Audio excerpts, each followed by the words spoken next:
Tengo una hija de 34 años con discapacidad múltiple. Ella convulsiona horrible y se queda. La última vez que la llevé al médico internista, él me dijo que tenía que evitar al máximo que ella continuara con estas convulsiones, puesto que en una de esas convulsiones ella se podía quedar. O sea, se me podía morir. Somos madres cuidadoras, dedicarnos completamente a ellos. Sin derecho a nosotras.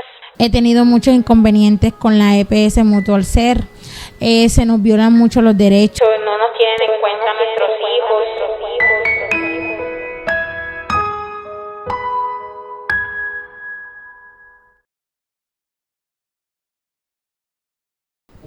Seguidores, bienvenidos a una edición de Burbuja Política con los temas que le interesan a la comunidad. Hoy tenemos un tema que es bastante sensible.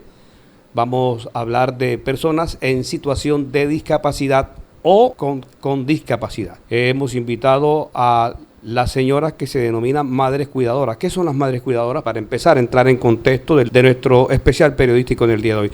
Las madres cuidadoras son aquellas personas que tienen hijos o familiares en situación de discapacidad o con discapacidad y que tienen que cuidarlos. O sea, son señoras, son personas que no pueden trabajar porque tienen que estar ahí al lado de su hijo, de su sobrino, de su papá, de su abuelo, de su nieta, cuidándolo. Porque hay personas en situación de discapacidad que necesitan la atención las 24 horas de un adulto, de una persona al lado. Entonces, estas personas, por lo general, están desprotegidas por el Estado, no reciben ayudas del Estado, y para tener un poco de acceso a algunas ayudas tienen que ingresar a una plataforma, y para ingresar a esa plataforma, los municipios, los entes territoriales, tienen que hacer algo que se llama caracterización. ¿Qué es la caracterización? Una IPS o la EPS certifica que la persona, después de varias consultas médicas, en realidad sí está en situación de discapacidad y le entrega un certificado, un código, y así acceden por fin a esa plataforma. Pero además del problema de que la señora tiene que estar las 24 horas ahí, el señor cuidando a su familiar, a su hijo, a su hija, las entidades prestadoras de salud no son muy eficientes con esta persona. Hoy hemos invitado a dos señoras del municipio de Lorica, del Bajo Sinú. Con ellas hemos hablado en varias oportunidades, las hemos visitado, hemos visto la angustia que ellas viven en el día a día por la falta de eficiencia de estas EPS. Son señoras que viven en Lorica y a veces necesitan una atención especializada en Montería, por ejemplo. Entonces la EPS tiene que darle el transporte, pero no le da el transporte. Voy a utilizar aquí un término un poco coloquial, pido permiso, les maman gallo, y cuando ya le quieren solucionar el problema, se les pasa la cita con el especialista en Montería. En fin, son situaciones bastante lamentables, bastante preocupantes, y cuando se les demora el medicamento es mucho peor, porque entonces el medicamento no le llega a tiempo, y hay medicamentos de estos que son fundamentales para que el paciente que está en situación de discapacidad no se vuelva agresivo, no convulsione. En fin, es un drama que hemos querido traer hoy aquí a este espacio de Burbuja Política. Vamos a hablar en este momento con Omaris Ballesteros. Omaris, gracias por estar en Burbuja Política. Un placer tenerla aquí para hacer visible esta problemática. Bueno, muchas gracias, señor Osvaldo. Es un placer para nosotros la invitación que usted nos extiende, pues porque a través de su programa nosotras podemos expresarnos todas las necesidades que tenemos y todas las dificultades pues que estamos presentando, no solamente con las EPS, pues con todas las entidades públicas y también con la alcaldía municipal, con el departamento, puesto que hay mucha violación de derechos en cuanto a nuestros familiares, a nuestros hijos, que están en situación de discapacidad o con discapacidad. Tengo una hija de 34 años con discapacidad múltiple y pues tenemos, digamos que los mismos 34 años de estar en la lucha, tocando puertas para que a nosotras se nos escuche, para que seamos visibles.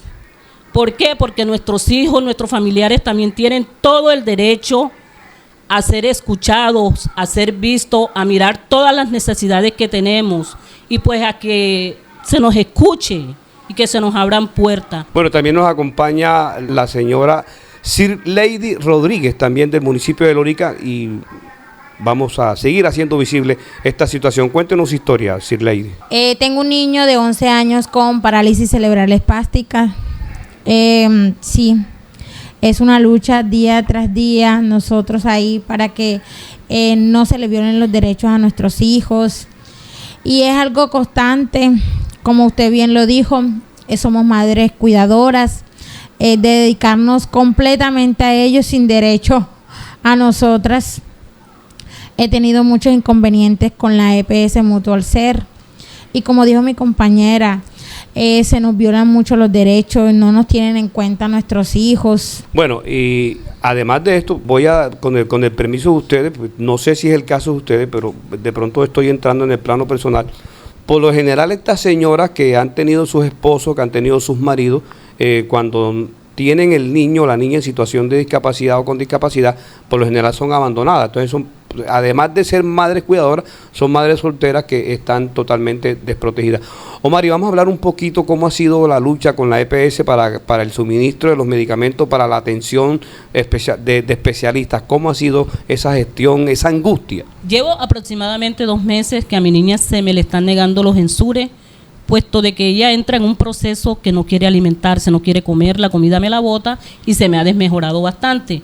He ido a Udifarma a buscar los medicamentos, a buscar los ensures y me los han negado, no me quieren dar pendiente. En cuanto a las citas médicas, perdí 2 citas acá en Montería con neurología y con fisiatría porque no tuve los medios para transportarme, porque fui a la EPS a solicitar el transporte 15 días antes y me dijeron que sí, que supuestamente me los iban a dar. El día de la cita estuve llamando y nunca se presentaron a recogerme, tocó perder la cita, no pude traer a mi hija a las citas médicas.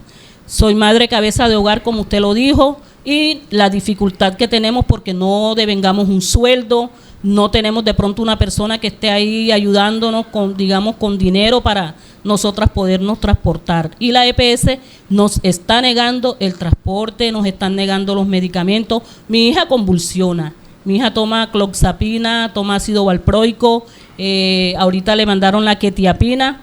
Ya tengo también 3 meses de estar esperando la quetiapina y hasta la fecha no me la han entregado porque supuestamente todos estos medicamentos y los ensures están desabastecidos. ¿Qué le sucede a su hija cuando no toma a tiempo esos medicamentos?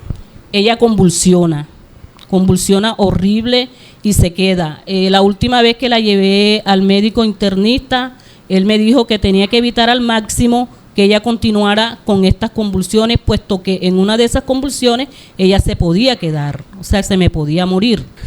Sir Lady, hay un tema también, es que cuando hablamos del transporte, uno diría, no, pues es el transporte de la señora y el hijo, no, pero es que no es cualquier transporte, ¿no? Es el transporte de la mamá con una persona, con un hijo, una hija, en situación de discapacidad, en su caso, por ejemplo. Resulta y pasa y acontece de que yo tengo tutela. Mi hijo ya viene nuevamente con unos controles con especialistas, llámese neuropediatra, pediatra, fisiatra, los especialistas que requiere, porque los controles son cada 3 meses. Ya yo había llamado a la IPS Medicinum, que es la que presta el servicio, para que le agendara nuevamente los controles a mi hijo. Y me dice la muchacha que hay cita nuevamente en febrero a partir del 24. Yo le digo, pero ¿cómo así? Eso es algo absurdo. Sí, entonces, ¿para qué le colocan a mi hijo cita cada 3 meses? ¿Y cómo voy a hacer con las medicinas que él toma, que son medicinas que le controlan sus convulsiones? O sea, que mi hijo va a durar el mes de diciembre y enero sin tomar y a principios de febrero sin tomar medicamentos, porque para esa fecha que hay cita. Me acerqué a Mutual y expuse mi caso. Entonces ellos dijeron que me iban a hacer como un evento, algo de que me atendieran. Listo, ellos consiguieron la cita para el mes, a finales de este mes de noviembre. Ellos quieren mandarme en una buseta que me deja 2 cuadras antes, donde le toca la cita a mi hijo, y de ahí yo tengo que caminar con mi hijo Aparte, mi hijo anda en su silla neurológica y yo siempre les he puesto, ese no es el transporte de mi hijo, el transporte de mi hijo es puerta a puerta, yo tengo mi tutela, pero ellos no, ellos se enfrascan, ellos no me están negando el servicio, que ellos sí me están cumpliendo con el servicio, pero ese es el servicio de él. O sea, es como meterse usted en una buseta con su hijo en silla de ruedas. Totalmente, y aparte de eso, madrugar a mi hijo, sacarlo en la madrugada porque la buseta sale como a las 4:30 y antes de las 4:30 yo tengo que estar ahí, mi hijo chupándose ese frío, eso también lo afecta a él muchísimo. Entonces eso es lo que yo les digo a ellos, que o sea, como yo no les voy a rogar a ellos, yo no les voy a suplicar nada, yo voy que por algo que por derecho a mi hijo le toca. Sí, es una angustia, es un tormento y como dice Omari, es un derecho fundamental, Omari, ustedes no tienen por qué estar rogando a la EPS, ¿no es cierto? Además, esas medicinas y esos medicamentos, esa medicina y esa atención del profesional para sus hijos, las paga el Estado, no las paga la EPS, ¿no? Imagínese que yo tengo, bueno, vuelvo a ir, el médico le manda, el pediatra le manda unos suplementos a mi hijo, que son los Pediasures, que ellos le mandan porque es como algo para, ya que ellos no tienen una buena alimentación por su discapacidad, eso es algo que los ayuda a ellos. Medicamentos, pañales. Fui a buscar la segunda entrega.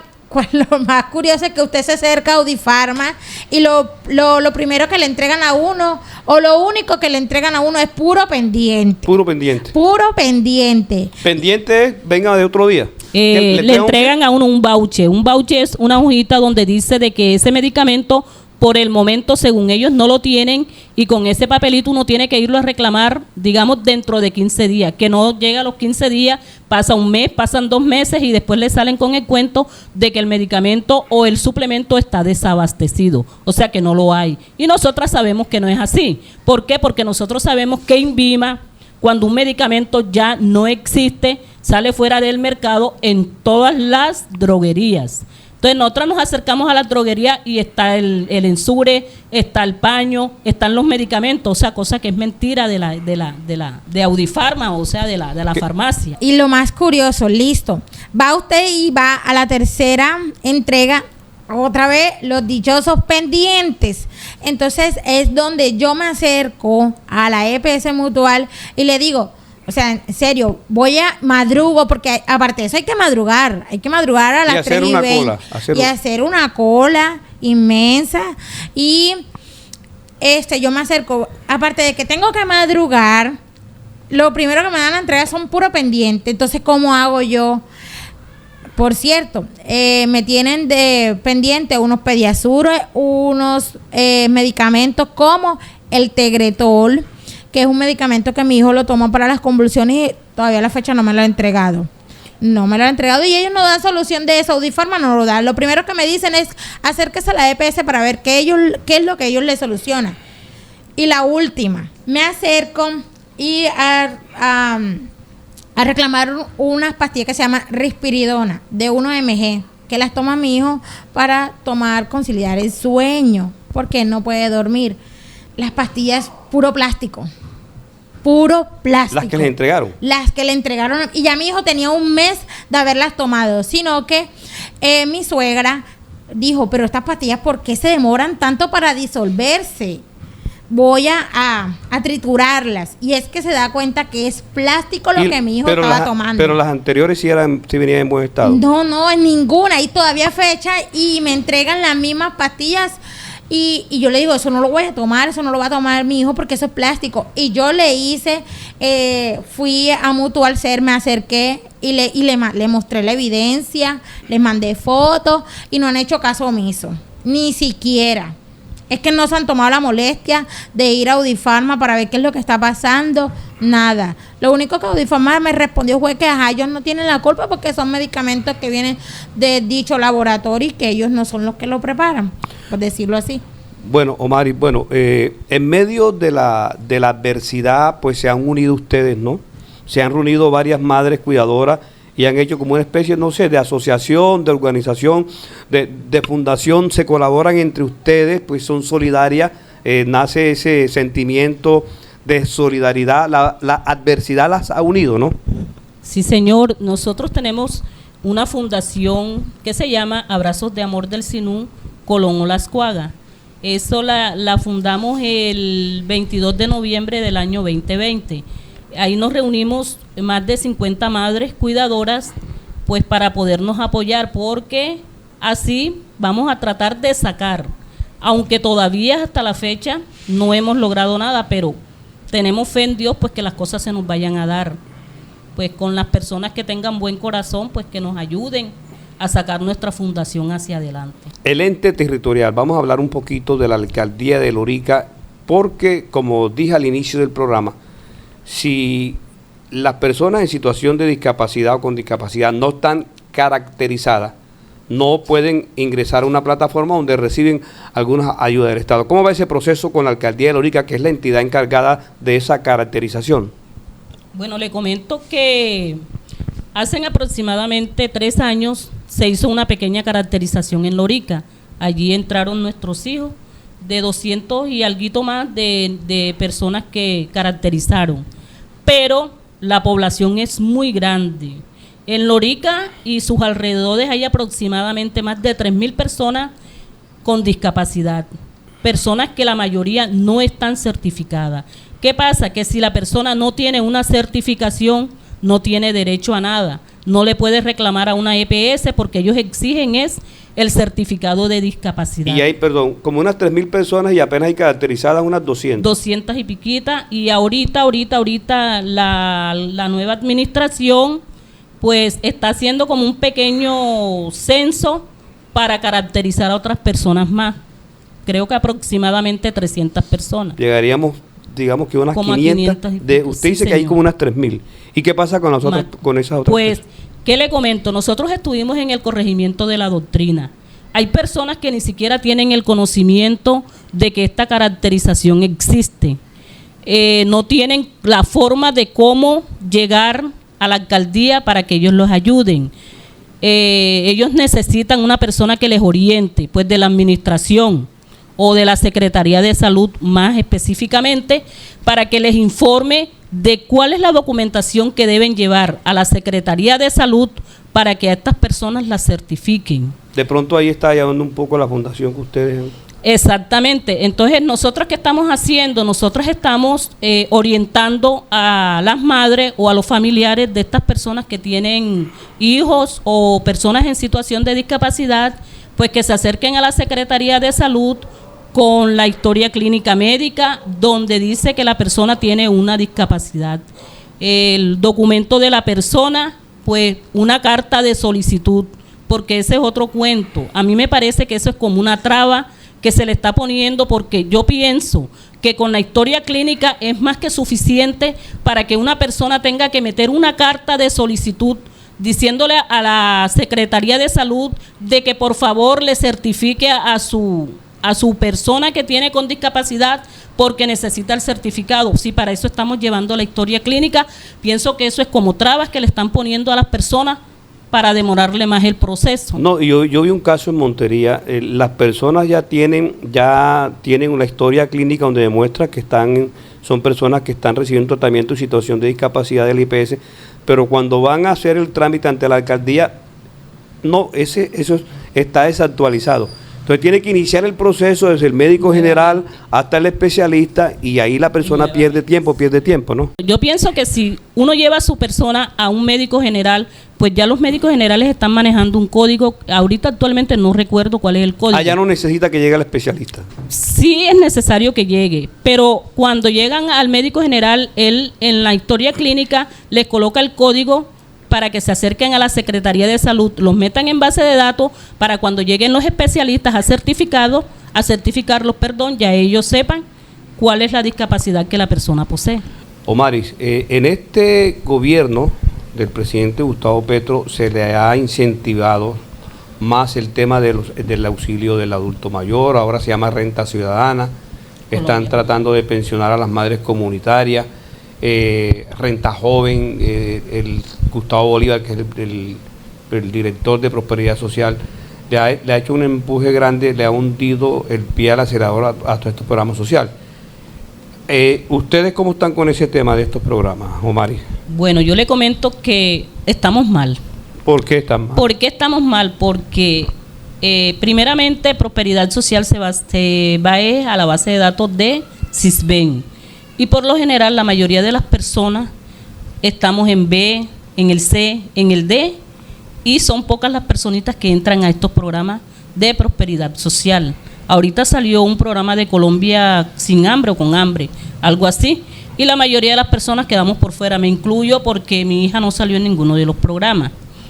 ¿Qué pasa? Que ellos dicen que si la persona está trabajando, pero no saben si de pronto el trabajo es temporal. ¿Por qué? Porque pueda que hoy estemos trabajando, ya mañana no. Entonces ellos se basan en eso. ¿Qué queremos nosotros? Que Prosperidad Social pues se acerque a Lorica, porque ya en Lorica existe el Comité de Discapacidad. Nosotros queremos hablar directamente con Prosperidad Social para comentarle la situación y para que nos tengan en cuenta en cuanto al Sisben, porque nosotros no es para que estemos en el Sisben A, B y C, sino en el cero, Sisben cero.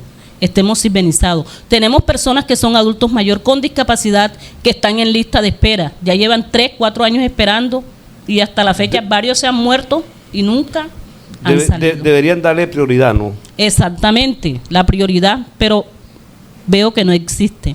Esa prioridad no existe para la población. Sirley, ¿cómo es el día a día con el tema de tu hijo? Sirley. Bueno, el día a día de mi hijo conmigo, pues porque él es el que pasa mayor tiempo conmigo. Es una lucha constante. Tengo un niño menor que mi hijo, José Gregorio, tiene 1 año y 5 meses. Y José Gregorio depende totalmente de mí para bañarlo, para cambiarlo, para cepillarlo, para darle comida, para esto, para lo otro, para todo. José Gregorio depende totalmente de mí, yo soy como su bastón, por decirlo así. Entonces es una lucha grande. Hay que dedicarle mucha dedicación, dedicarle mucho tiempo a nuestros hijos. Es más cuando ellos tienen una discapacidad múltiple. Tengo 2 hijos. Pero uno solo en situación de discapacidad. Uno que tiene 11 añitos, que es mayor, José Gregorio, y el otro tiene 1 año y 5 meses. Ese sí no tiene problema. No, gracias a Dios no tiene problema. Bueno, y entonces, ¿él va a la escuela? José Gregorio, el que está en situación de discapacidad, ¿va a la escuela? Nada, en Lorica no existe una escuela para... Ese es otro tema, Omari, educación para estas personas. No hay. O sea, yo digo que nunca debe de existir un no para ellos. Para todo hay que luchar y hacer sacrificios, ¿cierto? Pero el problema es que en Lorica, Córdoba, no hay un centro, un centro de educación para estas clases de personas en condiciones de discapacidad o con discapacidad. No lo hay. No tenemos como que ese apoyo de educación para nuestros niños. Y aparte de eso, tampoco hay como un centro de rehabilitación que sea, Dios mío, bueno. Que tú pudieras dejar a tu hijo en manos profesionales y te fueras a trabajar donde le garanticen alimentación, rehabilitación, educación. Así no existe. No existe. Ahí sí, como dice la vicepresidenta, son los nadie. Totalmente de acuerdo. En tu caso, bueno, el caso de la hija de la señora Omari sí es más complicado, ¿no? Sí, señor, mi hija tiene más complicaciones puesto que yo soy sus ojos, soy su boca, soy todo, porque ella no oye, no habla, no ve, no camina. La discapacidad que tiene es muy compleja y, como dice la compañera, toca hacerle de todo. Muchas veces nos sentimos enfermas, cansadas, con dolor en la espalda, pero nos toca seguir adelante porque no podemos rendirnos. ¿Por qué? Porque ellos dependen totalmente de nosotras. Hay, Sir Lady, pero dentro de la asociación yo me imagino que también hay niños, niñas en situación de discapacidad, pero que esa discapacidad les puede permitir que estén en un centro educativo de pronto, ¿no? Sí. Hay niños hay niños en síndrome de Down que ellos tienen la posibilidad de estar en un centro educativo, pero ¿qué diría yo? Yo pienso, es más, lo puedo decir, yo creo que en Lorica no existe una persona, un profesor, una persona que esté especializada para esta clase para estas clases de niños, porque usted sabe que no se puede manejar de igual forma o de la misma manera que un niño normal. Entonces, a veces, pues en el caso mío, yo como que me detengo y no busco la manera como que de meterlo en un plantel educativo normal, por decirlo así, porque me da miedo a que otro niño me le vaya a pegar o que no acepten un gesto que él haga algo y vaya a recibir cara, algo así. Entonces, mejor me quedo con él en mi casa, yo lo atiendo, yo soy la mamá, yo sé cómo es él y sé qué es lo que tiene y cada señal se la entiendo, entonces es mejor. Pero sí sería bacano, chévere, que nosotros, los hijos de nosotros tuvieran un plantel educativo. Él te moviliza en una silla de rueda motor. ¿Cómo es que me dijiste tú? Sí, se llama una silla neurológica. Neurológica. Fue una lucha para tenerla, ¿no? Yo hace aproximadamente como 3 años o 4 años yo me dirigí a la ciudad de Cartagena porque allá hay ortopedia de mano, ortopedia infantil. Aquí en Colombia hay 2 ortopedias infantiles que son el doctor Bocio, el doctor Jorge Bocio y el doctor Jaime Valiente. En Cartagena. En Cartagena. Atienden en la Casa del Niño y en la Clínica Crecer. Entonces, él tenía que verlo en una ortopedia infantil, puesto que en Córdoba no hay. Me dirigí a la ciudad de Cartagena porque le iban a hacer un tratamiento que duraba aproximadamente 3 meses, que era toxina botulínica y cuñas extensoras para un mejoramiento para mi hijo en lo motriz, porque él es muy espástico. Duré aproximadamente 8 meses en la ciudad de Cartagena y aproveché y me lo vio el fisiatra allá y me lo ordenó la silla neurológica. Listo, todo específicamente. Me mandaron a una IPS donde hacen esas sillas y la muchacha me dice, en 45 días tienes la silla de tu hijo, un día más ni un día menos. En 45 días me llamó y me dijo, tu silla de tu hijo está lista. Y acá en Lorica tú tienes que durar como 6, 7, 8 meses para que te puedan entregar una silla neurológica. Bueno, menos mal fue en Cartagena. ¿Esa silla le permite movilizarlo por el barrio, por las calles un poquito, sí? Sí, esa silla es muy cómoda para él. Me permite llevarlo a los parques o caminarlo por ahí, por el barrio. Es muy cómoda. Bueno, ya se está deteriorando. Bueno, Omari, ¿qué mensaje le mandarías tú? Aspiramos a que el presidente Gustavo Petro o las personas que estén cercanas le muestren este programa. ¿Qué mensaje, qué le dirías al presidente Gustavo Petro si tuviera la oportunidad de hablar con él? ¿Qué le dirías? Bueno, yo le diría al presidente pues que así como tienen en cuenta a todas las poblaciones víctimas, desplazados, afro, pues que también tenga en cuenta a la población con discapacidad, puesto que estas personas necesitan más atención, digamos que todas digamos que todas las entidades, pues, puesto que somos personas que realmente necesitamos. La discapacidad no es una enfermedad, es una condición, pero que requiere de mucha atención. Entonces, ese sería mi mensaje para el presidente, pues que nos tenga en cuenta pues en todos los programas de vivienda, los programas que da prosperidad social y pues que nos ayude a salir adelante.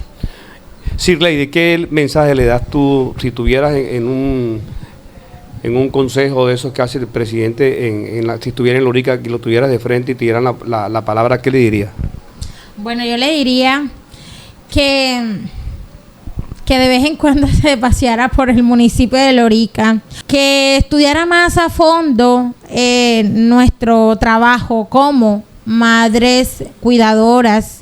La verdad es que estamos muy abandonadas y como dice mi compañera, nosotros no podemos trabajar, no podemos, y a veces nos sentimos enfermos y no podemos ir a una cita médica porque ¿a quién le dejamos a nuestros hijos?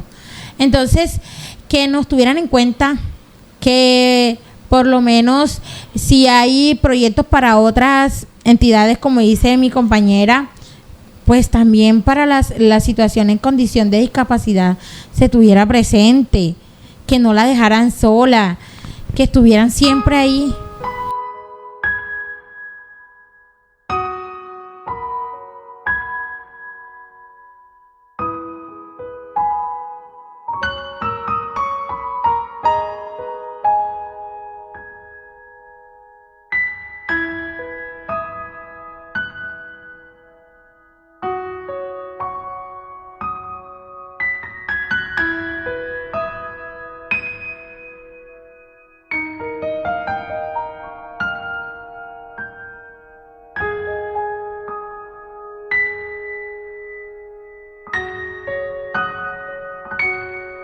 Hoy se hizo entrega de esas donaciones que vinieron desde la ciudad de Montería. Quiero agradecerle antemano al señor senador Antonio Correa y a los señores Omar Molina, al señor Arturo Mercado y al señor Orlando Medina. Infinitas gracias y que mi Dios me los bendiga.